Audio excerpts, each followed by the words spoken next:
Regardons ensemble un peu les fonctions racines. Alors, une fonction racine, c'est une fonction de la forme x exposant m divisé par n. Et là, ici, m et n n'ont pas de facteur commun. En fait, ce que je veux dire par là, c'est que la fraction m sur n est simplifiée.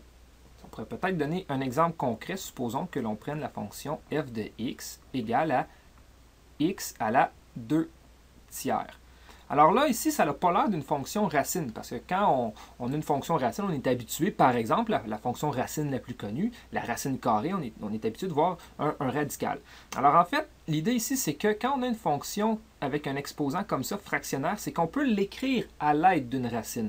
Donc, je vais écrire le x à la m sur n de deux façons différentes, puis on va voir comment on peut travailler avec ça. Donc, par exemple, ici, on a un exposant à la m divisé par n. Donc, on peut écrire le truc de deux façons différentes. Premièrement, on peut écrire x à la m fois, en fait, plutôt exposant 1 sur n.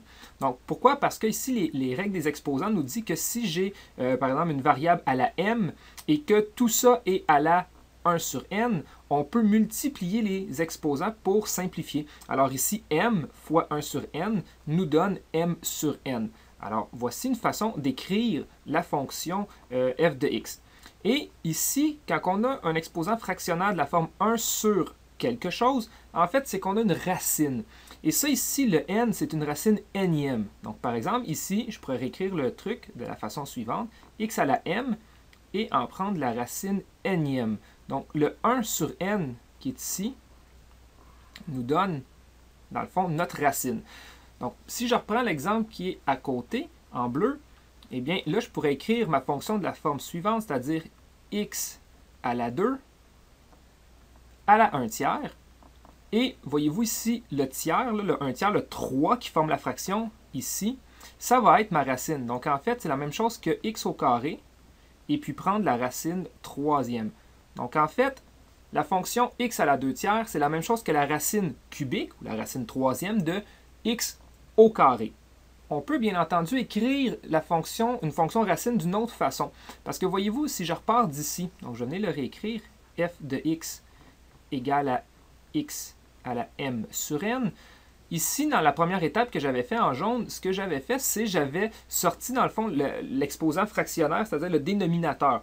Mais j'aurais pu faire le contraire, c'est-à-dire je pourrais garder x à la 1 sur n et l'exposant ici à la m, parce que, dans le fond, la multiplication, que je multiplie m par 1 sur n ou 1 sur n par m, je vais obtenir le même produit quand je vais multiplier m fois 1 sur n, donc m sur n.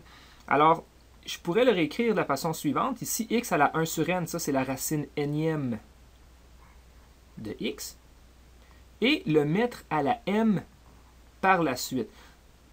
Voilà, comme ça. Donc, juste pour que ça soit très clair ici, voyez-vous, c'est ceci ici qui est affecté de l'exposant fractionnaire, donc 1 sur, dans le fond, ma racine, la racine nième, donc qui s'en vient ici dans la parenthèse, et on le met à la m. Dans le premier exemple, si on remarque, l'exposant 1 sur n est affecté à toute la parenthèse qui est ici, et donc c'est pour ça que je dois mettre x à la m sous ma racine. Voilà. Alors, ces deux trucs-ci, alors ceci et ceci, sont deux trucs qui sont complètement équivalents, et en fait, même avec le troisième qui est ici. Alors, ce sont trois façons d'écrire la même chose. Donc, quand on voit un exposant fractionnaire, en fait, on travaille avec une fonction racine. On peut l'écrire d'une ou l'autre de la façon en fait, qu'on préfère, tout dépendant de ce qu'on a à faire. Dans certains cas, c'est plus pratique d'utiliser l'une ou l'autre des deux formes. Je vais faire un exemple pour vous illustrer ce cas-ci.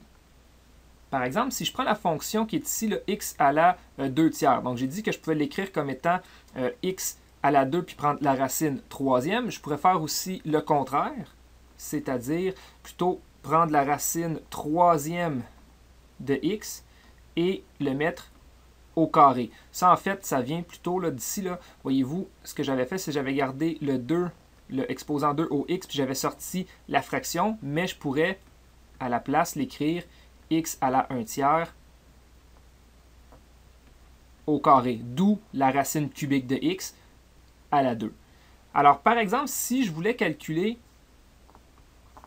f de 8 avec la fonction qu'on a. Donc, dans le fond, c'est 8 à la 2 tiers. Bon, comme ça, c'est pas évident de savoir qu'est-ce que ça vaut 8 à la 2 tiers, mais si on utilise les racines, on va être capable de calculer. Alors, si je prends, disons, la première forme ici, eh bien, qu'est-ce qu'on a? Ça veut dire qu'on a 8 à la 2,